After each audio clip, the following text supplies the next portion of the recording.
نحمده ونصلي على رسوله الكريم اما بعد فاعوذ بالله من الشيطان الرجيم بسم الله الرحمن الرحيم رب اشرح لي صدري ويسر لي امري واحلل عقدة من لساني يفقهوا قولي۔ سورۃ المائدہ آیت نمبر 54 سے 56 تک، 54 سے 56۔ شروع اللہ کے نام سے جو بے انتہا مہربان نہایت رحم فرمانے والا ہے۔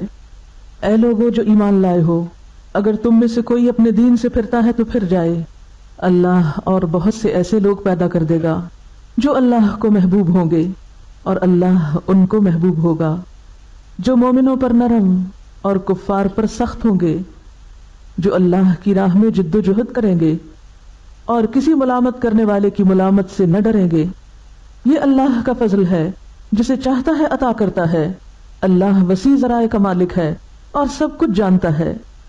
تمہارے دوست تو حقیقت میں صرف اللہ اور اللہ کا رسول اور وہ اہل ایمان ہیں جو نماز قائم کرتے ہیں، زکوٰۃ دیتے ہیں اور اللہ کے آگے جھکنے والے ہیں، اور جو اللہ اور اس کے رسول اور اہل ایمان کو اپنا رفیق بنا لے، اسے معلوم ہو کہ اللہ کی جماعت ہی غالب رہنے والی ہے۔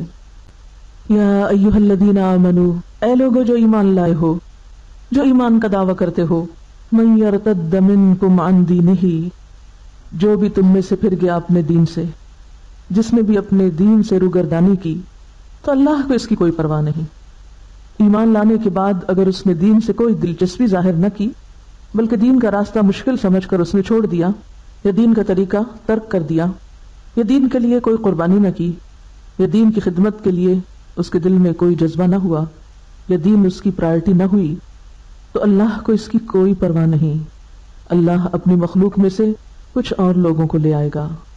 فَسَوْفَ يَأْتِ اللَّهُ بِقَوْمٍ، تو عنقریب اللہ ایک ایسی قوم کو لے آئے گا، يُحِبُّهُمْ وَيُحِبُّونَهُ، جو اللہ کو محبوب ہوں گے اور اللہ ان کو محبوب ہوگا، وہ اللہ کو پیارے ہوں گے اور اللہ ان کو پیارا ہوگا۔ اللہ کو بندوں کی ضرورت نہیں، نہ اللہ کا دین کسی انسان کا محتاج ہے۔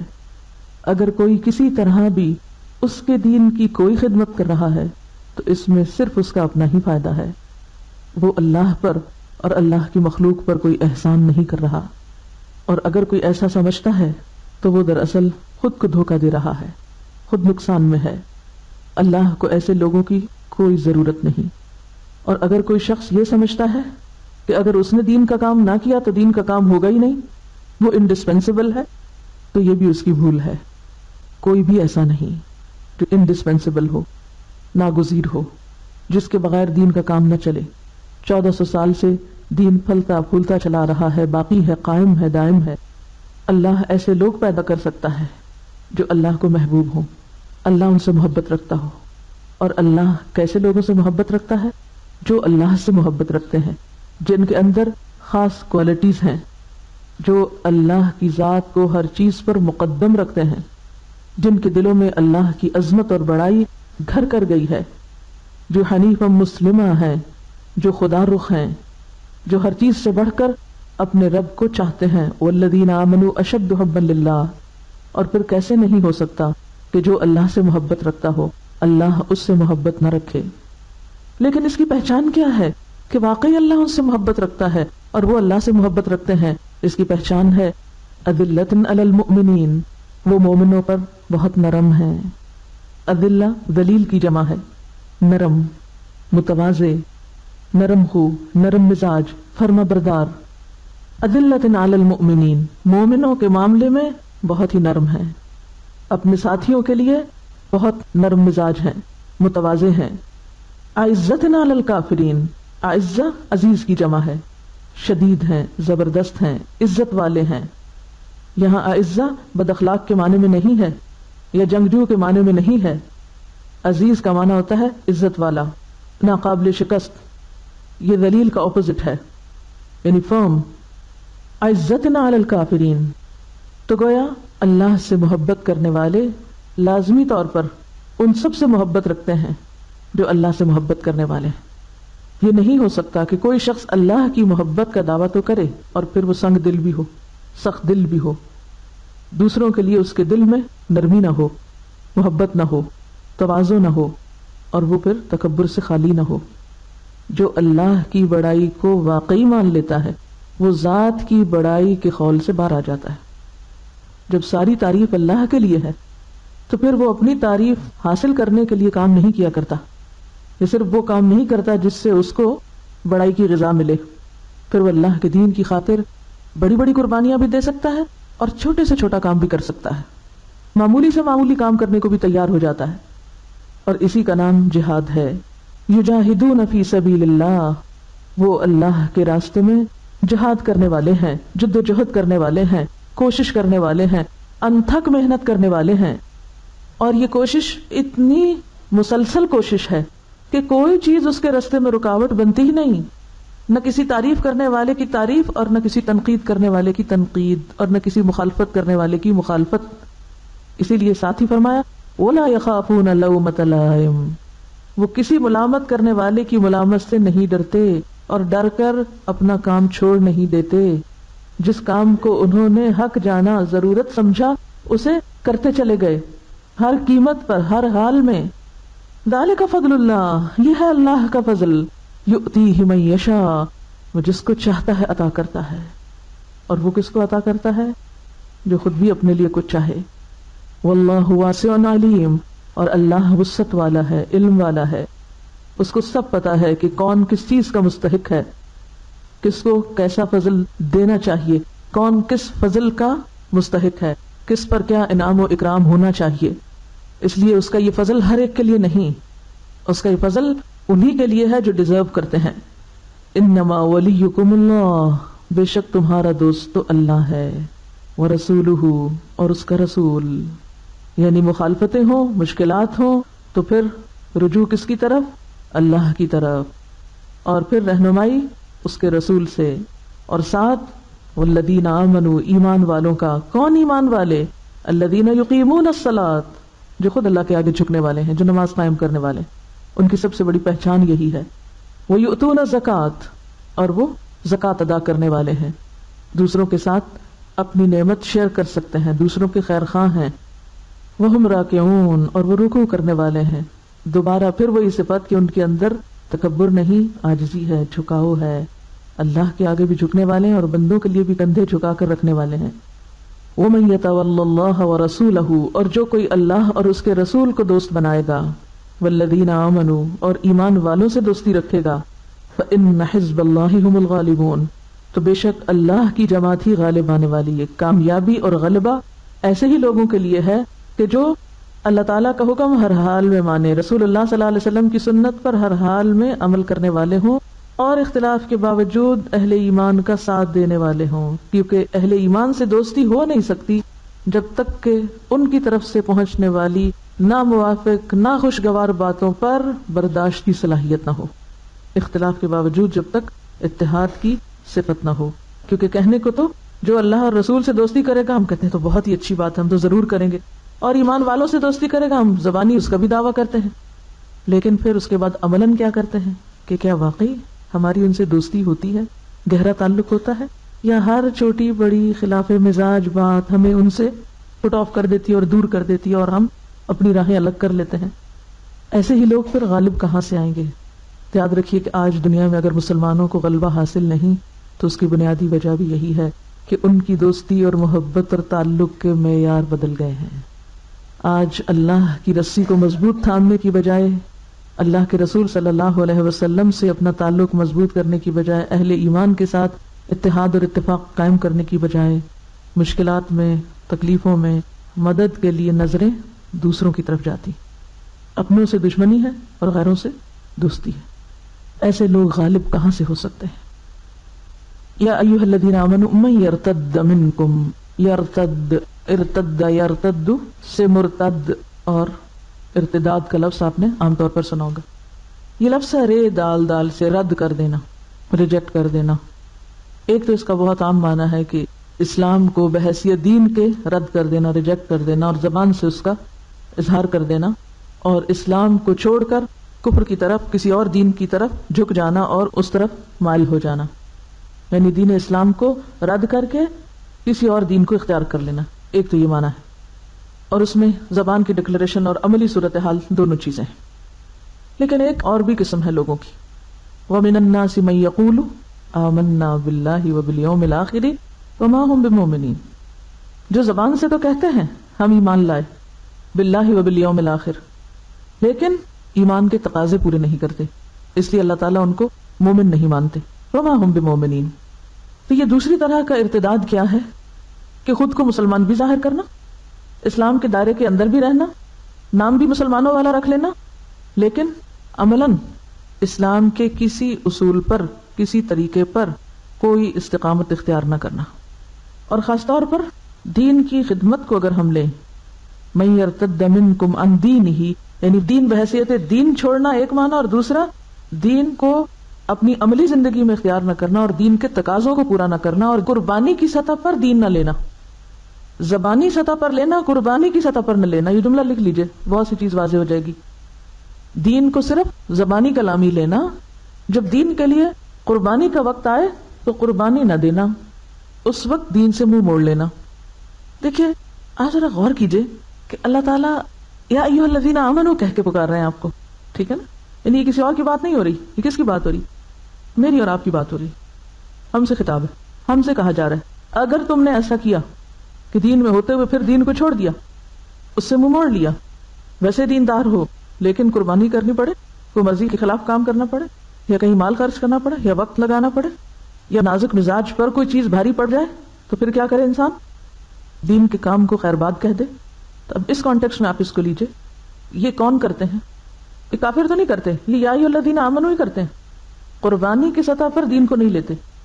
یعنی دین جب ہم سے کسی چیز کو دینے کا مطالبہ کرے، خواہ وہ کوئی بھی چیز ہو، خواہ ہماری عزت ہو، وقت ہو، مال ہو، پسند ہو، خواہشات ہو، کچھ بھی ہو، تو اس وقت ہم اپنا دامن چھڑا لیں، پیچھے ہٹ جائیں۔ ارتداد کیا ہوتا ہے؟ پیچھے پلٹنا، ہم پلٹ جائیں۔ ویسے ہم کہیں اللہ سے محبت، رسول سے محبت، لبیک اللہم لبیک، لیکن جو ہی کوئی مشکل پیش آئے تو قدم پیچھے کھسکانا، کام چوری کرنا، ادھر ادھر چھپنا، بہانے کرنا۔ اس کی کیا قسمیں ہو سکتی ہیں یہ آپ کو اب سوچنا ہے۔ عملی زندگی میں ہم کیا کرتے ہیں؟ سوال لکھیے، جب دین ہم سے کوئی قربانی مانگتا ہے، چاہے ذاتی زندگی میں عمل کرنے کی، چاہے اس کو آگے پھیلانے کی، تو اس وقت ہم کون سا دین لیتے ہیں؟ مصلحت والا یا حقیقت والا؟ فَسَوْفَ يَأْتِ اللَّهُ بِقَوْمٍ، اگر تو تم قربانی کے وقت بھاگتے ہو، چھوڑ جاتے ہو، مشکل وقت میں بے وفائی کرتے ہو، تو پھر اللہ تعالیٰ کو تمہاری کوئی ضرورت نہیں، تم تو پھر خس و خاشاک کی طرح ہو جو سیلاب کے اوپر بہتا چلا جاتا ہے اور اس کا کوئی بھی مقام نہیں ہوتا، کہیں اس کا کوئی جماؤ نہیں ہوتا۔ پھر تو تم ریت کے ذرات کی طرح ہو کہ جو ہر ہوا کے جھونکے کے ساتھ اڑ جائیں۔ ایسے لوگوں کی اللہ کو پھر ضرورت نہیں، کیونکہ اللہ کے دین کے کام کے لیے، اللہ کے دین کی نمائندگی کے لیے کس چیز کی ضرورت ہے؟ مضبوط لوگوں کی ضرورت ہے۔ اور صحابہ کرام کا کردار سامنے لائیے، فَسَوْفَ يَأْتِ اللَّهُ بِقَوْمٍ، اللہ پھر اور لوگ لے آئے گا، کیسے؟ يُحِبُّهُمْ وَيُحِبُّونَهُ، ان کے اندر اللہ کی محبت ہر چیز سے بڑھ کر ہوگی اور اللہ بھی ان سے محبت رکھتا ہوگا۔ الفاظ دیگر رضی اللہ عنہم ورضوا عنہ۔ اب یہاں آپ کو صحابہ کرام کا کردار سامنے رکھنا ہوگا کیونکہ وہ اس کی بہترین مثال تھے، يُحِبُّهُمْ وَيُحِبُّونَهُ کی۔ ان کی بنیادی خوبی کیا تھی؟ اذلۃ علی المؤمنین، وہ آپس میں بڑے نرم مزاج تھے، باہم شیر و شکر تھے، گھلے ملے ہوئے تھے، یکجان تھے، سیسا پلائی ہوئی دیوار کی طرح تھے، کأنہم بنیان مرصوص تھے، ایک جسم کی طرح تھے۔ اسی لیے ان کے اندر غیر معمولی طاقت پیدا ہو گئی تھی اور انہوں نے بڑے سے بڑے مشکل مرحلے آسانی سے پار کر لیے تھے۔ صحیح بخاری میں آتا ہے، رسول اللہ صلی اللہ علیہ وسلم نے فرمایا، لا يرحم اللہ من عباده الا الرحماء، اللہ اپنے بندوں میں سے صرف انہی پہ رحم کرتا ہے جو خود رحم کرنے والے ہوں۔ یعنی محبت انسان کے اندر باہم رحمت اور ایک دوسرے کی خیرخواہی کا جذبہ پیدا کرتی ہے۔ اب آپ دیکھیے کہ یہاں صحابہ کرام کے باہمی تعلقات کو ایک خوبصورت معاشرے کی تصویر کشی کی جا رہی ہے کہ وہ کیا ہے؟ اذلۃ علی المؤمنین، سب ایک دوسرے کے لیے نرم ہے، ادھر بھی جھکاؤ ہے، ادھر بھی جھکاؤ ہے، ادھر بھی جھکاؤ ہے، ادھر بھی جھکاؤ۔ ایک ایسے گروہ کا تصور ذہن میں لائیے کہ جو باہم ایک دوسرے کے لیے نرم ہے، اور کچھ ایسے لوگوں کو ذہن میں لائیے کہ کوئی کسی کی سننے کو تیار نہیں، ہر ایک دوسرے کے سامنے سیسا پلائی دیوار کی طرح کہ جس میں کوئی رکھنا نہیں ہو سکتا، جس میں کوئی لچک نہیں ہو سکتی، جس میں کوئی جھکاؤ نہیں ہو سکتا، کوئی کسی کی سننے کو تیار نہیں۔ تو یہ دو مختلف طرح کے کلچر ہیں نا۔ اسی لیے آپ صلی اللہ علیہ وسلم نے فرمایا جو شخص نرمی سے محروم رہا وہ ہر بھلائی سے محروم رہا. آپ نے حضرت عائشہ سے فرمایا اے عائشہ اللہ نرم ہے، نرمی کو پسند کرتا ہے، وہ نرمی پر وہ چیز دیتا ہے جسے وہ سختی پہ نہیں دیتا اور نہ ہی کسی اور چیز پہ دیتا ہے. یہ حدیث دوبارہ سنیے، اللہ نرم ہے، نرمی کو پسند کرتا ہے، نرمی پر وہ چیز دیتا ہے جو سختی پر نہیں دیتا اور نہ ہی کسی اور چیز پر دیتا ہے. ایسی چیز سختی تو کیا کسی بھی اور طریقے سے حاصل نہیں کی جا سکتی، نہ کسی مال و دولت سے، نہ ہی کسی اور چیز. آپ روپے پیسے سے سونا چاندی تو خرید سکتے ہیں، کسی انسان کا دل خرید سکتے نہیں لے سکتے. وہ کس سے ملے گا؟ نرمی سے. تو گویا کسی چیز کو حاصل کرنے کے لیے سب سے بڑا ہتھیار کیا ہے؟ نرمی. کسی بھی چیز کو پانے کے لیے سب سے بہترین چیز، بہترین طریقہ نرمی ہے. نرمی سے آپ کیا جیت سکتے ہیں؟ دل جیت سکتے ہیں. اور دلوں کو جیتنے کے لیے نرمی کے علاوہ دوسرا کوئی طریقہ ہے ہی نہیں. مثلا جب آپ کسی سے بات کریں اور نرمی سے کریں تو نتیجہ کیا ہوتا ہے؟ جب آپ کسی سے بات کریں اور نرمی سے کریں تو ری ایکشن کیا ہوگا؟ جواب کیا ہوگا؟ نرمی، جواباً محبت. ٹھیک ہے نا؟ اور اگر آپ سختی سے بات کریں تو جواباً سختی. آپ نرمی سے بات کریں لوگ آپ کی عزت کو تیار ہوں گے، اور اگر آپ سختی سے بات کریں تو لوگوں کے دل میں آپ کے خلاف انتقام پیدا ہوگا، نفرت پیدا ہوگی. لوگ بھی جواباً کھنچ جائیں گے، ڈیفینسو ہو جائیں گے، اور اس سے نتیجہ کیا ہوگا؟ پورے ماحول میں ایک کھچاؤ آ جائے گا، سختی پیدا ہو جائے گی. جسے عام طور پہ آپ کہتے ہیں نا ماحول بڑا ٹینس ہو گیا ہے، عموماً کہتے ہیں نا ماحول میں ایک ٹینشن ہے، کھچاؤ ہے، ہر ایک دوسرے سے بدگمان ہے. کیوں ہوتا ہے ایسے؟ ٹینس کیوں ہوتا ہے؟ جب آپ دوسروں کے ساتھ نرمی کی بجائے سختی سے بات کرتے ہیں تب ماحول میں ٹینشن ہوتی ہے. اچھا اب کیا ہوتا ہے؟ جب ماحول میں ٹینشن ہوتی ہے تو ٹینشن کو آپ یوں تعبیر کیجئے کہ جیسے کوئی رسیاں ہیں، کھچاؤ ہے اور تناؤ ہے. یہ کھچاؤ اور تناؤ آپ کے راستے کی رکاوٹ ہے. جب آپ کو کام کرنا چاہتے ہیں تو نہیں کر سکتے. کیوں نہیں کر سکتے؟ مثلا آپ کو کوئی چیز چاہیے تھی، آپ نے گھر جا کر سختی سے مطالبہ کر دیا، مجھے یہ چیز چاہیے اور چاہیے اور چاہیے، مجھے یہ کام کرنا اور کرنا اور کرنا. مثلا آپ لوگ دین کی کوئی بات پڑھ کے جاتے ہیں اور گھر والوں کو آج کے بعد میں تو یہ کرنے جا رہی ہوں، اعلان جنگ گھر میں. اگلے دن آپ کہیں میں دوبارہ دین پڑھنے جا رہی ہوں، اب کیا ہوگا؟ وہ کہیں گے دروازہ کھلا ہے جائیے. کریں گے؟ بہت سے لوگ یہ کہتے سنائی دیتے ہیں ہمارے گھر والے ہم سے تعاون نہیں کرتے. کہتے ہیں نا گھر والے ہمارا ساتھ نہیں دیتے، گھر والے ہمارے مددگار نہیں ہیں. کبھی آپ نے سوچا کہ آپ نے گھر والوں کے ساتھ کیا کیا ہے؟ آپ گھر والوں سے کس زبان میں، کس انداز میں بات کرتے ہیں دین پڑھ کے؟ آپ کا لہجہ، آپ کا انداز، آپ کا رویہ، آپ کا معاملہ کیا ہے؟ آپ نے ان کے دل جیتے یا ان کے لیے مسائل کھڑے کیے؟ تو ہمارے راستے کی بہت ساری رکاوٹیں اور مشکلات کس وجہ سے ہیں؟ ہماری سختی کی وجہ سے. اگر نرم ہوتے تو بہت سو کو اپنا بنا چکے ہوتے، اور جب اپنا بنا لیتے تو راستے آسان ہو جاتے. صحابہ کرام نے دین کس طرح پھیلایا؟ اذلت علی المؤمنین کے ساتھ. کیونکہ آپ دیکھیں کہ کیا ہمارے گھر والے مومنین نہیں ہیں؟ اب آپ کہیں گے نہیں، وہ دیکھیں عزت علی الکافرین بھی آ رہا ہے. وہ بڑے فرم بھی تھے، سخت بھی تھے. عزہ کا معنی کیا ہے؟ عزہ کا معنی بد اخلاق اور اکھڑ ہونا نہیں ہے. کبھی آپ نے عملی زندگی میں دیکھو کہ کافروں کے ساتھ وہ انتہائی بد اخلاقی اور بے مروتی کا سلوک کرتے تھے؟ نہیں، ایسا نہیں ہوتا تھا. مراد یہ ہے اس سے عزت علی الکافرین کے کافروں کے سامنے بھی اپنے دین کو عزت دینے والے تھے، وہاں اپنے دین کی لاج رکھنے والے تھے، اپنے دین کو ثابت کرنے والے تھے، اپنے دین ہی پر عمل کرنے والے تھے. ایسا نہیں کہ ان کے ساتھ بد مزاجی سے پیش آنے والے تھے یا ان کے ساتھ بے وجہ کی سختی کرنے والے تھے. تو گویا اس دنیا میں حدیث کے مطابق، میرے مطابق نہیں، حدیث کے مطابق نرمی کا کوئی آلٹرنیٹ نہیں، نرمی کا کوئی نعم البدل ہے ہی نہیں. کیوں؟ حدیث میں کیا آتا ہے کہ نرمی پر جو کچھ ملتا ہے اس کے سوا کسی بھی چیز پہ نہیں ملتا. تو نرمی کس کس چیز میں، کیسے؟ سب سے پہلے تو کہاں؟ گفتگو میں، اپنے لہجوں میں، سٹائل میں، انداز میں. جلد بازی نہیں، تیزی نہیں، شدت نہیں، سختی نہیں، ٹینشن نہیں، بحث مباحثہ نہیں، کھچاؤ نہیں. آپ دیکھیے کہ اگر آپ کسی پودے کے پاس کھڑے ہوں یا کسی دیوار کے پاس کھڑے ہوں اور اس کو آپ سخت سخت باتیں کریں، وہ کچھ کہے گا آپ کو؟ کچھ نہیں کہے گا نا. لیکن اگر آپ کسی انسان کے سامنے کھڑے ہو کر وہی باتیں دہرائیں، کیا ہوگا؟ کوئی ری ایکشن ہوگا؟ وہ اسے دگنی سنائے گا آپ کو. فرق کیا ہے ایک دروازے میں اور ایک انسان میں؟ دروازہ لکڑی کا ہے اور انسان زندہ انسان ہے. اس کا دل دماغ ہے. لیکن جب ہم معاملہ کرتے ہیں انسانوں سے تو یہ نہیں سوچتے کہ یہ انسان ہے. کیا سوچ کے معاملہ کرتے ہیں؟ گویا یہ لکڑی کا دروازہ ہے. نتیجہ کیا نکلتا ہے؟ دروازے نے تو آپ کو کچھ نہیں کہا, آپ نے زور سے بھی پٹخا, اس سے تو آپ بچ بھی جائیں گے, وہ پیچھے نہیں آئے گا. لیکن اگر آپ نے کسی انسان کے ساتھ یہ معاملہ کیا تو وہ چھوڑے گا نہیں آپ کو. آپ نے اس کے دل میں اپنے خلاف انتقام کی آگ روشن کر دی. اب وہ نہیں بجھائے گا اس کو, کیونکہ روشن آپ نے کی ہے, لگائی آپ نے ہے. تو اب اس کو کون بجھائے گا؟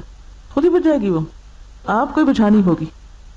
لیکن جب ہم کسی انسان کے ساتھ معاملہ کرتے ہیں تو یہ بھول جاتے ہیں کہ ہم ایسا رویہ اختیار کر کے دراصل اس کے اندر اپنے ہی خلاف ایک آگ بھڑکا رہے ہیں, اور اس کی جلن پہنچے گی بھی کہاں؟ واپس آپ ہی تک. تو آپ دو طرح سے رویہ اختیار کر سکتے ہیں. ایک تو یہ کہ کسی کے ساتھ نرمی سے بات کریں, آرام سے بات کریں, شرافت سے بات کریں. اور دوسرے یہ کہ آپ اکھڑ پنے سے بات کریں. اگر آپ چاہتے ہیں کہ آپ کی بات سنی جائے تو کیا سے بات کرنی ہوگی؟ بہت سے لوگ کہتے ہیں نہیں, جب تک روب نہ ہو تو بات نہیں بنتی. روب سے آپ وقتی طور پہ تو کسی کو شن کر دیں گے, شٹ کر دیں گے, لیکن دل نہیں جیت سکتے, وہ دیر پا نہیں ہوگا. اب دیکھیں کہ ایک اصول ہے نا, جیسا کرو گے, یہ ہم نے محاورہ تو رٹا ہوا ہے, کوئی ہے جس کو نہ پتا اور جس نے نہ کبھی سنا ہو, جیسا کرو گے ویسا بھرو گے. لیکن اس کو عام طور پہ ہم کہاں استعمال کرتے ہیں؟ جیسا کرو گے ویسا بھرو گے. جب ہم نے کسی کے خلاف کچھ کرنا تو اس وقت ہم اس کو لاجک دیتے, تم نے ایسا کیا تو لہٰذا میں نے تمہارے ساتھ ایسا کیا. یعنی یہ چیز اپنے پر نہیں لیتے, دوسرے پر لیتے ہیں کہ جیسا تم نے کیا مجھ سے بھی تم ویسے ہی توقع رکھو, ویسا رویہ مجھ سے پاؤ گے. لیکن اپنے اوپر نہیں لیتے. اللہ نے اس دنیا کا قانون یہ بنایا ہے کہ جیسا کرو گے ویسا بھرو گے. اس کو آپ کس معنی ملے؟ اگر آپ دوسروں کے ساتھ نرمی کا معاملہ کرو گے تو جواباً نرمی پاؤ گے. ہو سکتا ہے ایک دفعہ نہیں, 2 دفعہ, 3 دفعہ, 4 دفعہ. جب یہ نرمی آپ کی سرشت بن جائے گی, آپ کی عادت بن جائے گی, تو نتیجہ کیا ہوگا؟ کچھ عرصہ مشکل ضرور ہوگی. یعنی ایسا نہیں ہوگا کہ آپ پہلی دفعہ کسی سے نرمی کریں تو آپ کو نرمی سے جواب ملے. دیکھیے, دین خول چڑھانے کا نام نہیں ہوتا کہ آپ آرٹیفیشلی کہیں ایک جگہ ایکٹنگ کر کے نرمی اختیار کریں اور پھر دوسری جگہ اس ایکٹنگ کو بھول جائیں. ایکٹنگ نہیں ہوتی ہے نا. ہاں, تو کوئی بھی چیز جب آپ اس کا خول اپنے اوپر چڑھا کے صرف ایک وقتی طور پر مجبوری بے کسی کے عالم میں کہیں بھیگی بلی بن جائیں, اور جہاں آپ کو ذرا سی بھی کچھ اپنی طاقت استعمال کرنے کا موقع ملے وہاں ساری شرافت بھول جائیں, تو اس کا نام نرمی نہیں ہوتا. مجبوری کا نام نرمی نہیں ہے. تو مجبوری سے آپ کو کہیں کچھ کرنا پڑ گیا تو آپ کہیں کہ اب ہم نرم ہو جائیں. نرمی کیا ہے؟ نرمی ایک مزاجی کیفیت ہے کہ جو آپ کی شخصیت کا ایک حصہ بن جاتی ہے, آپ کے اندر بلینڈ ہو جاتی ہے. آپ کہیں بھی ہوں, بڑے سے معاملہ کر رہے ہیں یا چھوٹے سے کر رہے ہیں, برابر والے سے کر رہے ہیں, کسی دوست سے کر رہے ہیں, حتیٰ کہ کسی دشمن سے کر رہے ہیں, تو جب تک یہ آپ کے اندر نہیں آئے گی تو اس وقت تک دوسروں سے بھی آپ کو نہیں ملے گی. اچھا, آپ کسی سے نفرت کریں, جواب میں کیا ملنا چاہیے آپ کو؟ محبت. پھر سوچئے کتنے لوگوں کو ہم محبت دے رہے ہیں اور کتنوں سے ہم نفرت کا معاملہ کرتے ہیں. سوچئے ذرا, اپنے دلوں کو تو ہم نے جواز دے رکھا کہ جس کے خلاف چاہیں بدگمانی کریں, جس سے چاہیں نفرت رکھیں, لیکن دوسروں سے کیا تقاضا کیا ہے کہ دوسرے ہمیں ہر دل عزیز جانے, انتہائی محبوب جانے. کیا یہ ممکن ہے؟ جیسا کرو گے ویسا بھرو گے نا. یہ اگر آپ کے ذہن میں بات آ جائے نا کہ اللہ کی عبادت کے لیے, اللہ کے دین کی خدمت کے لیے مجھے دوسرے انسانوں کی مدد کی ضرورت ہے, میں تنہا نہیں چل سکتی, میں تنہا کوئی بڑا کام نہیں کر سکتی, مجھے دوسرے انسانوں کی مدد چاہیے. اور پھر مدد کے لیے کوالیفائڈ لوگ چاہیے یا نالائق لوگ بھی ٹھیک ہیں, بھیڑ کافی ہے. کون چاہیے آپ کو ساتھ؟ کوالیفائڈ, سمجھدار, عقل مند, باشعور. اگر آپ باشعور لوگوں کا ساتھ چاہتے ہیں کہ وہ آپ کے مددگار بن جائیں, اگر آپ کمپیٹنٹ لوگوں کا ساتھ چاہتے ہیں, اگر آپ بہترین افراد کار چاہتے ہیں کہ وہ آپ کے ساتھ مل جائیں, تو آپ کو اتنی ہی اس کی قیمت بھی دینی ہوگی. اپنے اندر مزید نرمی اور جھکاؤ لانا ہوگا, کیونکہ ایک عام ناسمجھ انسان ہے نا, اس کو آپ کچھ بھی کہہ دیں تو اس نے جواباً کچھ نہیں کرا. اس بیچارے کی ضرورت ہے, مجبوری ہے کہ وہ آپ کے ساتھ لگا رہے, لیکن وہ کسی کام کا نہیں ہے, اور آپ بہت خوش ہیں کہ وہ میرے ساتھ ہے, اتنے لوگ میرے ساتھ, یہ کوئی کامیابی نہیں. آپ دیکھیں کہ صحابہ کرام جو تھے ان کے اندر کیسی کیسی کوالٹیز تھی, کتنے شدید تھے, کتنے زبردست تھے, لیکن اس کے باوجود کس طرح آپ کے ساتھ لگے, اور کس طرح انہوں نے آپ کا ساتھ دیا, اور کس طرح آپ کے لیے قربانیاں کی, آپ کے لیے اپنی جان تک دینے کو تیار تھے. عمر جیسا شخص کیا کہتا ہے, یا رسول اللہ صلی اللہ علیہ وسلم, میں آپ کے لیے اپنی جان قربان کر سکتا ہوں. یہ کوئی معمولی شخص کا کہنا نہیں ہے کہ کوئی ایک مسکین سا شخص جس کے پاس اور کوئی کام نہیں, جس کی اپنی جان کی کوئی ویلیو قیمت نہیں, وہ آپ کے کہے کہ میں آپ کو اپنی جان دینے لگا ہوں. یہ عمر کہہ رہے ہیں. کہ میں آپ کی خاطر جان قربان کر سکتا ہوں. یہ چیز انتہائی محبت کے بغیر نہیں آ سکتی. تو اصل بات یہ ہے کہ ہمارا حال کیا ہوتا ہے جب ہم کوئی کام کرنے چلتے ہیں تو ہم دوسروں کو جھکانا چاہتے ہیں. تم جھک جاؤ, تم بات مان جاؤ, خود نہیں جھکتے, اور پھر چاہتے ہیں اتحاد بھی قائم ہو جائے. تو اتحاد قائم کرنے کے لیے کیا کرنا ہوگا؟ دوسروں کو جھکانے کی بجائے خود جھکنا ہوگا. ہم لوگوں سے کام کا مطالبہ کرتے ہیں, ہم خود کوئی قربانی نہیں دینا چاہتے. گویا ہم دوسرے لفظوں میں لینا تو چاہتے ہیں, دینا نہیں چاہتے. تو ہمیں یہاں کیا کرنا ہوگا؟ لینے کی بجائے دینے والا بن جانا ہوگا. اسی طرح اگر ہم لوگوں کی طرف سے پہنچنے والی تکلیفوں اور شکایتوں کو مسئلہ بنا لیتے ہیں تو نقصان کیا ہوگا؟ نتیجہ کیا نکلے گا کہ وہ بھی ہمیں مسئلہ بنا لیں گے. تو کام لینے کے لیے کسی سے کیا کرنا ہوگا؟ شکایتوں کو بھولنا ہوگا. مثلا آپ نے دیکھا ہوگا جیسے عام روزمرہ زندگی میں بھی آپ کو بزنس چلاتے ہیں, آپ گھر کا کام کرتی ہیں, آپ خواتین ہیں, آپ میں سے بہت سی, مثلا ایک بڑا سا گھر ہے آپ کا, آپ اکیلے سارا کام نہیں کر سکتے, آپ کو لامحالہ کس کی ضرورت ہوتی؟ چلیے اس کو میں ایک چھوٹی سی مثال دین کے چھوٹے کام اور بڑے کام کا فرق سمجھاتی ہوں آپ کو, کیونکہ یہ ساری صفات دین کی خدمت کے لیے ہے نا. یا تو دین کا راستہ چھوڑ دیں آپ, یا پھر دین کا کام کریں. دین کے کام میں بھی ایک چھوٹا کام اور ایک بڑا کام ہے. آپ چاہتے ہیں بڑا کام کریں تاکہ اللہ کو راضی کریں اور بڑی جزا پائیں. ایک خاتون ہے جس کے پاس 1 کمرے کا گھر ہے اور ایک خاتون ہے جس کے پاس 10 کمرے کا گھر ہے. یعنی ایک کے پاس چھوٹا گھر ہے اور ایک کے پاس بڑا گھر ہے. جس کے پاس چھوٹا گھر ہے وہ اکیلے کام چلا لے گی نا. 1 کمرے کا گھر ہے, نہ کوئی بہت صفائی جھاڑو ہے, نہ کوئی اور بہت دھندے تردد ہے, بس کام کیا ختم کیا. لیکن جس کے پاس 10 کمروں کا گھر ہے, کیا وہ اکیلے کام کر سکتی ہے؟ اسے لامحالہ کیا ضرورت ہوگی؟ دوسروں کی مدد چاہیے نا. آپ دین کا ایک کام کرنا چاہتے ہیں کہ بس چھوٹی سی جھونپڑی بنا لی ہے اور آپ اسی پہ راضی ہیں اور خوش ہیں, کوئی زیادہ افراد نہیں چاہیے آپ کو. آپ ہر فرمولا خود ہی, ہر کام خود ہی کرتے ہیں اور خوش ہیں کہ میں سب کچھ خود چلا سکتی ہوں. ایک ہی ایٹیٹیوڈ. اور ایک یہ کہ نہیں, بڑے کام کی ضرورت ہے, زیادہ کام کی ضرورت ہے. اب اس کے لیے کتنے ہاتھ چاہیے؟ زیادہ ہاتھ چاہیے. اور جتنے لوگ زیادہ شامل ہوں گے اتنے ہی مسائل بڑھیں گے.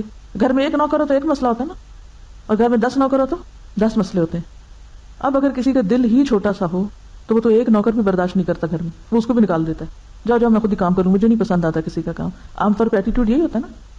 لیکن جن لوگوں کے دل بڑے ہوتے ہیں, آپ نے دیکھا ہوگا سال ہر سال سے لوگ ان کے ملازم رہتے چلے آتے ہیں, وہ چھوڑ کے نہیں جانا چاہتے. کیوں؟ اس لیے کہ گھر کی مالکہ بہت بڑے دل کی ہے, وہ اکوموڈیٹ کرتی ہے لوگوں کو, وہ ایڈجسٹ کرنے کا اصول جانتی, وہ قصور معاف کرنا جانتی. وہ کہتی ہے اتنا اچھا, اتنا پرانا نوکر ہے, اتنی خدمت ساری زندگی کی, کیا ہوا اگر چھوٹی سی بات ہوئی, چھوڑو معاف کر دو, درگزر کرو. وہ جانتے ہوئے کہ یہ غلطی کرتا ہے, وہ کیا کرتی؟ آنکھیں بند رکھتی, کوئی بات نہیں. پھر کیا ہوا؟ اس کی نظر کس پہ ہوتی؟ یہ زیادہ فائدہ پہنچا رہا ہے, اگر چھوٹی سی غلطی ہے تو کیا ہوا, اتنا فائدہ بھی تو ہے اس کا.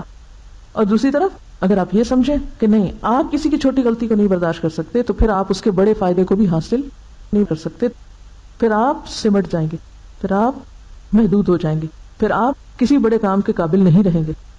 بڑے کام بڑے دل والے لوگ کرتے ہیں. بالکل ایسے ہی بڑا گلاس ہو تو اس میں کتنا پانی آتا ہے, اور چھوٹے کپ میں شور شور. یقین ہے, یہ چھوٹی سی مثال ہے نا. کپ میں زیادہ پانی آتا ہے, جگ میں, سوچ کے بولیں.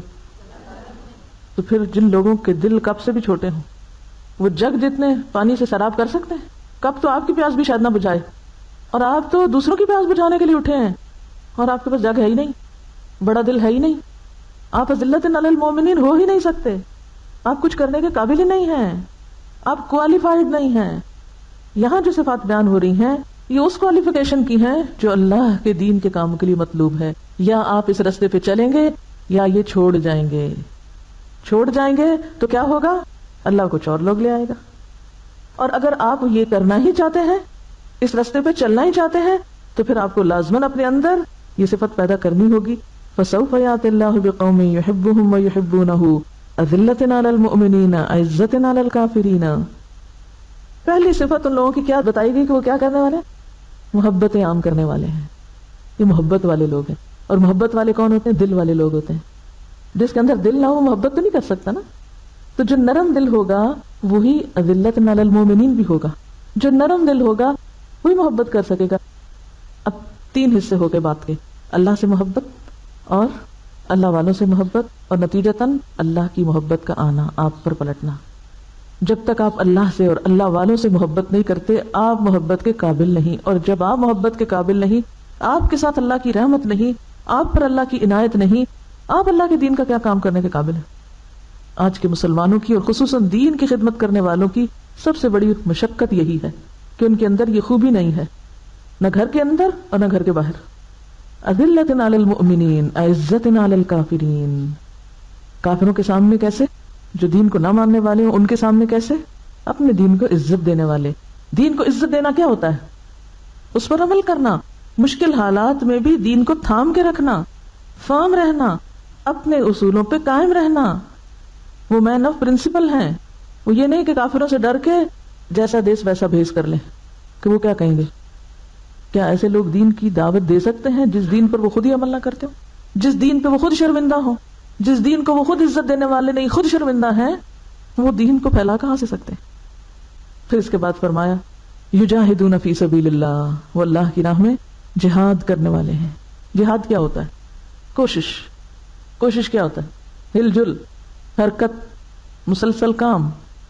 ہم جہاد کا ایک معنی پیش کر کے کہ جنگ کرنا، اور اس کے بعد سوچتے ہیں کہ عورتوں پہ جنگ فرضی نہیں ہے اس لیے ہمارے لیے تو کوئی جہاد ہی نہیں ہے، اور بس خلاص قصہ ختم. یہ تو منسوخ ہے، حکم آ جائے ہی نہیں، یا کم از کم میری ذات کی حد تک نہیں. تو یجاہدون فی سبیل اللہ، اللہ کے راستے میں اللہ کی خاطر جہاد کرنے والے ہیں.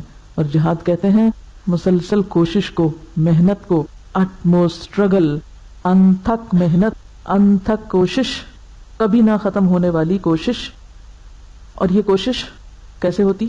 کس کس محاذ پہ ہوتی؟ سب سے پہلے اپنے ساتھ. آپ یوں لکھیے، جو ساری باتیں لمبی چوڑی میں نے بتایا ان کو ایک لفظ میں لکھیے، سچی کوشش. جہاد کیا ہے؟ سچی کوشش، جیسے واقعی کوشش کہا جائے، جیسے واقعی محنت کہا جائے. سب سے پہلے اپنے ساتھ. اب دیکھیے کہ ہمارے اندر کیا ہے، ہم کس چیز کے بنے ہوئے ہیں؟ خواہشات کے. زین للناس حب الشہوات، شہوات کی محبت، دنیا کی محبت، بہت سی چیزوں کی محبتوں میں ہم گھرے ہوئے ہیں. اب کیا ہوتا ہے؟ وہ محبتیں ہمیں اپنی طرف کھینچتی ہیں، کبھی برائی کی طرف کھینچتی ہیں، کبھی غلط چیز کی طرف کھینچتی. تو جب ہم اپنے آپ کو روک رہے ہوتے ہیں، کھینچ رہے ہوتے ہیں، خود کو غلط چیز سے بچانے کی کوشش، نیکی پر جمنے کی کوشش، صحیح طریقے کو اختیار کرنے کی کوشش، یہ سب کیا ہے؟ نفس کا جہاد ہے. کہ ہر وہ چیز جو نفس کو مرغوب ہے، پسندیدہ ہے، محبوب ہے، اگر وہ چیز انسان کو برائی کی طرف لے جانے والی ہے، اللہ کی نافرمانی کی طرف لے جانے والی ہے، تو ہمیں اس کے مقابلے میں کیا کرنا ہے؟ رک جانا ہے. پھر کبھی کیا ہوتا ہے، ہمارے آس پاس کے لوگ، ہمارے دوست، رشتہ دار، ہمارے پیارے، وہ ہمیں برائی کی طرف لے جاتے ہیں. کبھی تو ہمارا اپنا ہی دل، اور کبھی اور لوگوں کا پریشر. ایسے وقت میں دباؤ کو قبول نہ کرنا. عزت علی الکافرین، دباؤ قبول نہ کرنا. عزہ کون ہوتے ہیں؟ جو اتنے استقامت والے ہوتے ہیں کہ دباؤ نہیں قبول کرتے، پریشر نہیں لیتے دوسروں کا. وہ کیا کرتے ہیں؟ ایسے موقع پر بھی استقامت جم کے رہتے ہیں، یعنی ان کے رویے میں، اخلاق میں نہیں بدتمیزی آتی. اب ایک چیز ہے کہ آپ دوسروں کو دین کی طرف بلائیں. پہلے تو آپ خود جمے ہوئے تھے نا، اب آپ آگے بھی نکلے، دوسروں کو بتانے لگے. اب کیا ہوتا ہے؟ کیا ہوتا ہے؟ اب مخالفت ہوتی. پھر آپ کیا کرتے ہیں؟ ان مخالفتوں پر جس میں آپ کے اوپر تنقید بھی ہوتی ہے، جس میں آپ کے راستے بھی روکے جاتے ہیں، جس میں آپ کے کام کو یکسر غلط بتایا جاتا ہے، ان ساری چیزوں کو آپ کیا کرتے ہیں؟ آسان طریقے سے برداشت کرتے ہیں. یہ بھی جہاد ہے. یعنی جب کسی کی طرف سے کوئی کڑوی کسیلی بات سننے کو مل جائے تو انسان مشتعل ہونے کی بجائے کیا کرے؟ اپنے کو روک لے. پھر جہاد کی ایک قسم قتال بھی ہے، جنگ بھی ہے، یعنی اللہ کے حکم کی پیروی کرتے ہوئے کبھی دشمن سے بھی لڑنا پڑتا، کبھی تلوار بھی اٹھانی پڑتی، کبھی جان بھی دینی پڑتی. لیکن یہ ایک معنی ہے، یعنی جہاد بمعنی جنگ صرف ایک حصہ ہے. ہم نے صرف ایک حصے کو لے لیا اور باقی چیزوں کو چھوڑ دیا. تو جو لڑائی والا جہاد ہے وہ ایک وقتی معاملہ ہے، ایک مخصوص کام ہے. لیکن جہاد اپنے بڑے مفہوم میں اس سے وسیع تر ہے. تو یجاہدون فی سبیل اللہ، وہ ہر وقت ایک جد و جہد میں ہوتے ہیں. ولا یخافون لومۃ لائم، اور کسی ملامت کرنے والے کی ملامت سے نہیں ڈرتے. یہ جہاد کی مزید وضاحت ہے کہ جب اللہ کے رستے پہ چلتے ہوئے کوئی ان کی مخالفت کرتا ہے، کوئی ان کو برا بھلا کہتا ہے، تو وہ اس کی وجہ سے رک نہیں جاتے. یہ سب کچھ کس کو نصیب ہوتا ہے؟ جس پہ اللہ کا فضل ہو. اور اللہ اپنا فضل کس کو دیتا ہے؟ جس کو وہ چاہتا ہے. وہ کس کے لیے چاہتا ہے؟ جو اپنے لیے چاہتا ہو. اور وہ کون ہوتا ہے؟ جو اسے ڈیزرو کرتا ہو. کیونکہ اللہ کو تو سب پتا ہے کہ کون کس چیز کو لینے کے قابل ہے. دیکھیے عام روزمرہ زندگی میں بحیثیت ایک ماں کے، کیا آپ اپنے بچوں کو ہر وہ چیز دے دیتے ہیں جو وہ آپ سے مانگتے ہیں؟ کیوں نہیں دیتے؟ وجہ نہ دینے کی. آپ کا بچہ چاہتا ہے آپ اس کو 1000 روپے دے دیں، آپ کے پاس ہیں بھی، آپ کو بچے سے محبت بھی بہت ہے، لیکن آپ نہیں دے رہے. کیوں؟ وہ اس قابل نہیں. ابھی 1000 روپے کا خرچ کرنا نہیں جانتا، یہ دیا تو یہ نقصان کر بیٹھے گا، مس یوز کرے گا. اسی طرح اس مثال سے آپ سمجھ سکتے ہیں کہ اللہ تعالیٰ اپنے مومن بندوں سے محبت بھی کرتا ہے، لیکن کچھ انعامات ان کو نہیں دیتا. کیوں؟ وہ بھی ڈیزرو نہیں کرتے، وہ بھی ان کو اٹھانے کے قابل نہیں، لینے کی صلاحیت ہی نہیں. تو جتنا جتنا ہم میں سٹیمنا بڑھتا جائے گا، جتنا جتنا ہماری تڑپ اور پیاس بڑھتی جائے گی، جتنی ہماری طلب زیادہ ہوگی، جتنے کے ہم اہل ہوں گے، اتنی نعمت اللہ ہم کو اور دے دے گا. تو کمی اس کے ہاں نہیں ہے، کمی کہاں ہے؟ ہم میں ہے کہ ہم اہل نہیں، ان صفات کے حامل نہیں. یہ کوالٹیز نہیں ہیں انڈیویجول لیول پر اور اجتماعی لیول پر، ان کوالٹیز سے خالی. یہاں میرا سوال ایک یہ ہے کہ آپس میں نرم ہونے کا کیا مطلب ہے کہ کیا ہم دوسروں کی غلطی دیکھتے ہوئے انہیں اس سے باز نہ رکھیں، روکیں نہیں؟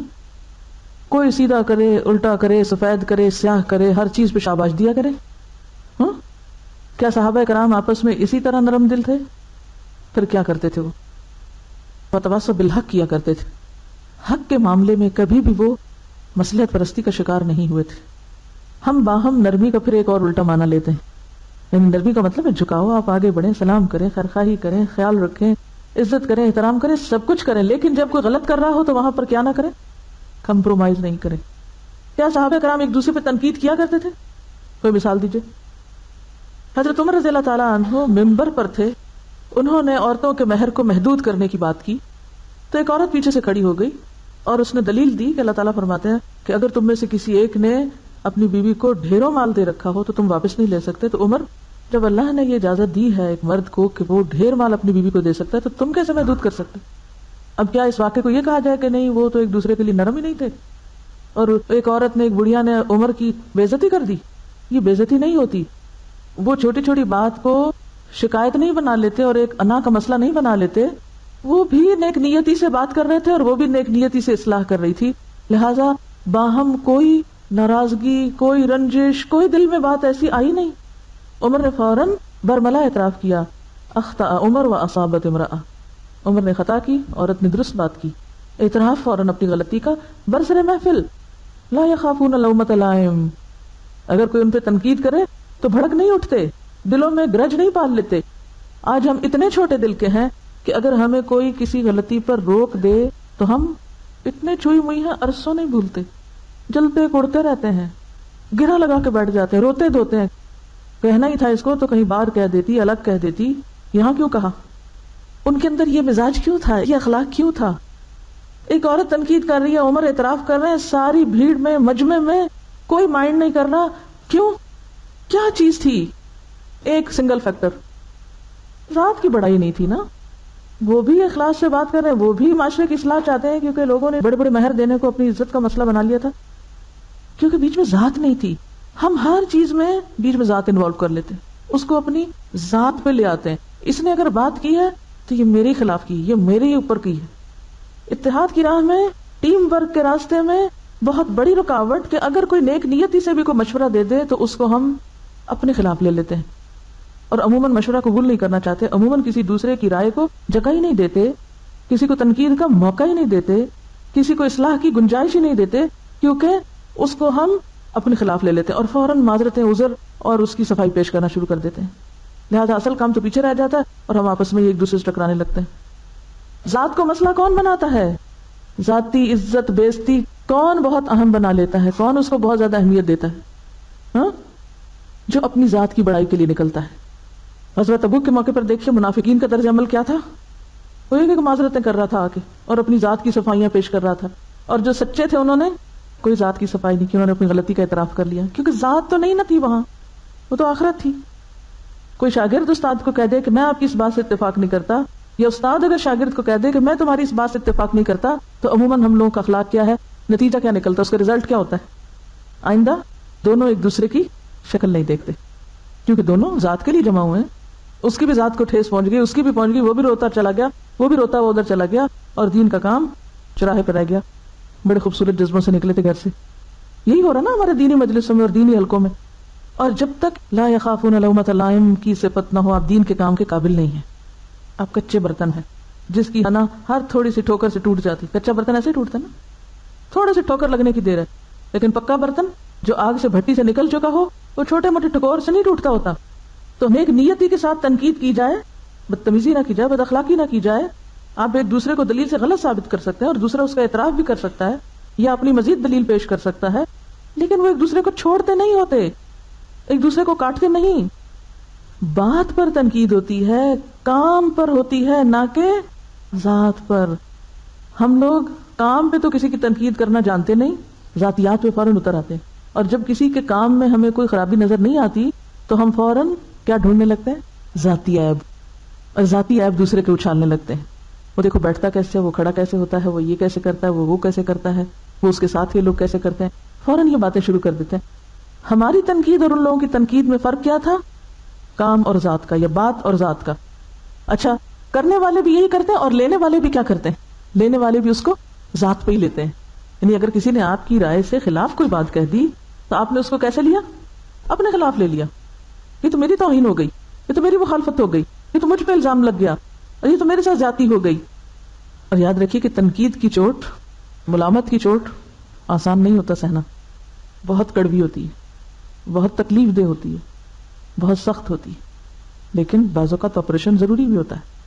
ہاں, اچھا ڈاکٹر پہلے انیستھیزیا دیتا ہے, ایسا ماحول پیدا کرتا ہے کہ جس سے دوسرا شخص اس کو لے جائے, برداشت کر جائے. اصل میں صحابہ کرام اللہ کی عظمت میں اتنے گم تھے کہ ان کو اپنی عظمت بھولی ہوئی تھی کہ ہم بھی کوئی چیز ہیں, اور ہم اپنی ذات کی عظمتوں میں اتنے کھوئے ہوئے ہیں کہ ہمیں اللہ کی عظمت اور اللہ کے دین کی بڑائی بھولی ہوئی ہے. تو پھر ایسے لوگ جو ذاتی عظمتوں میں گم ہوں, وہ اللہ کے دین کو بڑا کیسے کر سکتے ہیں؟ اللہ کے دین کی خدمت کیسے کر سکتے ہیں؟ کر سکتے نہیں کر سکتے. جہاں آپ یہ سمجھے کہ آپ کی ذاتی مفاد پہ زیادہ پڑنے لگی ہے, آپ فوراً اس شخص کو کاٹ پھینکیں, تو پھر کیا ہوگا؟ کبھی بہتری نہیں ہو سکتی, کبھی اصلاح نہیں ہو سکتی, کبھی ترقی ہو ہی نہیں سکتی. فتح مکہ کے موقع پر آپ نے عام معافی کا اعلان کیا, نتیجہ کیا ہوا؟ سب لوگ مسلمان ہوئے. اصل میں یہ ہے کہ یہ دنیا کمپٹیشن کی دنیا. جو شخص غصے, جھنجھلاہٹ اور ہر چیز کو نیگیٹو رنگ میں دیکھتا ہے, ہر چھوٹی بڑی تنقید کو, کسی کی کسی بات کو اپنی بےزتی یا رنا کا مسئلہ بنا لیتا ہے, کبھی بھی کامیاب نہیں ہو سکتا.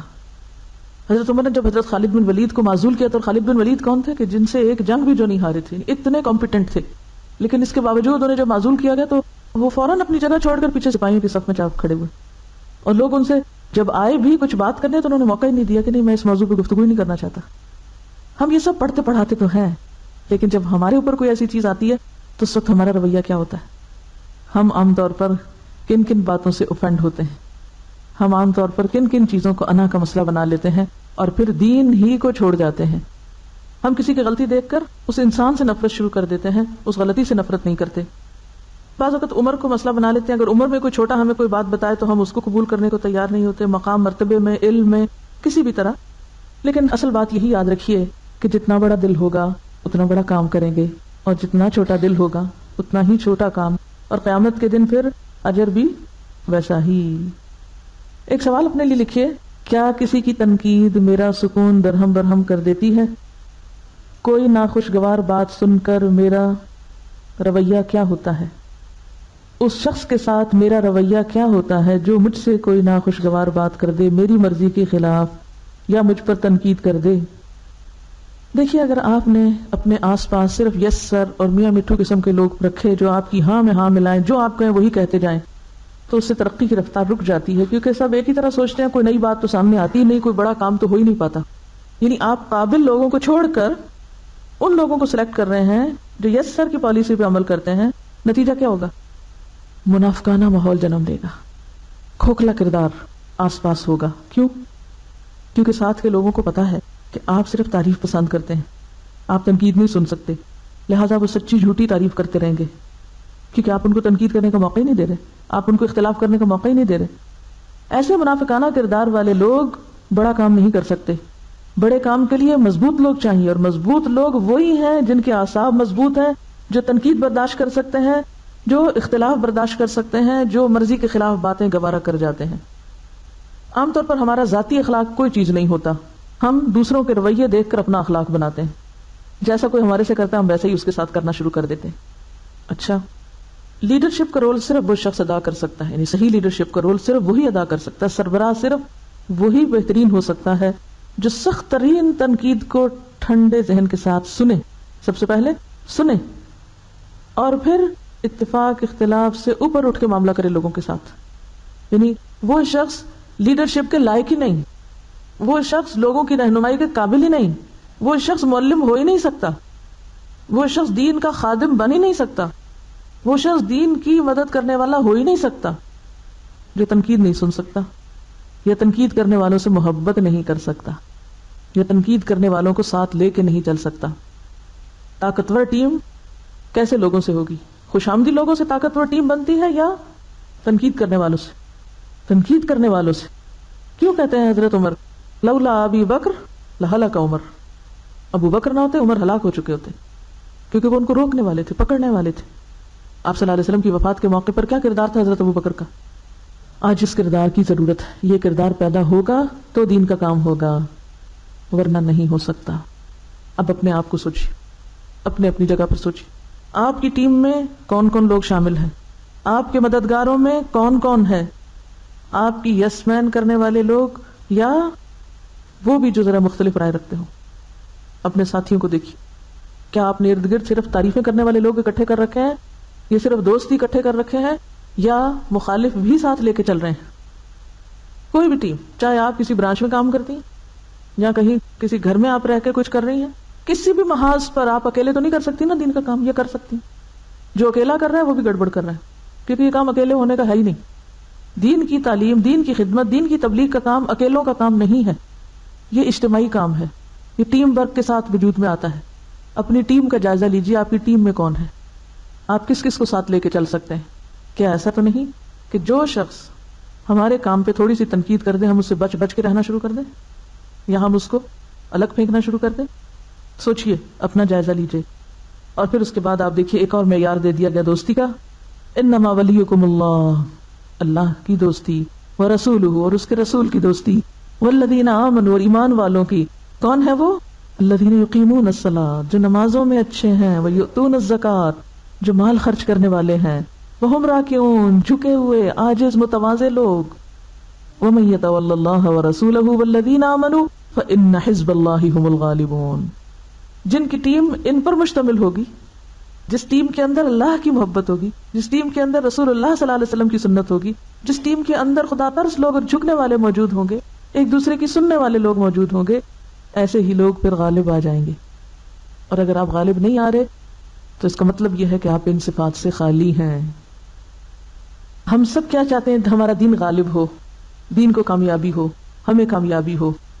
چاہتے ہیں نا؟ یہ ہم سب ترقی کریں، دین ترقی کرے، مسلمان ترقی. ہم سے مراد میں نہیں ہے، مراد یہ کہ امت مسلمہ یا مسلمان جو ہیں وہ غالب ہوں. چاہتے ہیں اس وقت غالب نہیں ہے. مسلمان اس وقت غالب نہیں ہیں. کیوں نہیں ہیں؟ ان کے اندر یہ صفات نہیں ہیں. اصل میں ہم یہ بھول گئے ہیں کہ ترقی کا راستہ، کامیابی کا راستہ، بلندی کا راستہ، غالب ہونے کا راستہ سہل اور ہموار راستہ نہیں. یہ دنیا کیا ہے؟ آزمائش کا جنگل، کانٹوں بھرا جنگل. ہم اس کو کس طرح لینا چاہتے ہیں؟ اسموتھ راستہ تو ہم چلنے کو تیار ہیں، اور اگر وہ اونچا نیچا ہو تو ہم نہیں چل سکتے، ہم بیٹھ رہے ہیں. تو غلبے کی منزل اور ترقی کا راستہ کیسا راستہ ہے؟ اونچ نیچ والا، نہ ہموار، نہ پسندیدہ، نہ گوار، نہ خوشگوار چیزوں سے بھرا ہوا. اس پہ کون چل سکتا ہے؟ جس کے دل میں اللہ کی محبت، ذاتی بڑائی کا احساس نہ ہو، جو مسلسل کوشش کرے، اور جو کسی بھی کڑوی کسیلی تنقید والی بات کو برا نہ مانے. جو لوگ چھوٹے دل کے ہوں، چھوٹی چھوٹی بات کو مسئلہ بنا لیں، شکایتیں لے کے بیٹھ جائیں، شکایتی مزاج کے ہوں، وہ یہ نہیں کام کر سکتے. معمولی باتوں میں الجھ جائیں، ذرا سی چیز سے ڈسٹریکٹ ہو جائیں، ذرا سی چیز کو مصیبت بنا لیں اپنے لیے، پریشان ہو جائیں، ہر چیز میں اٹک کے رہ جائیں، اسے پھر رونا دھونا مچا دیں. ذرا سی مشکل آئی، یہاں سے ذرا سی ٹھوکر لگی، ذرا کسی نے کچھ کہہ دیا، کچھ چپ گیا، اب کیا ہے؟ وہ وہیں بیٹھ گئے. پھر اب وہ مزاج سے باہر آئیں گے کسی وقت تو پھر دین کی خدمت فرمائیں گے. ابھی تو موڈ ہی نہیں رہا.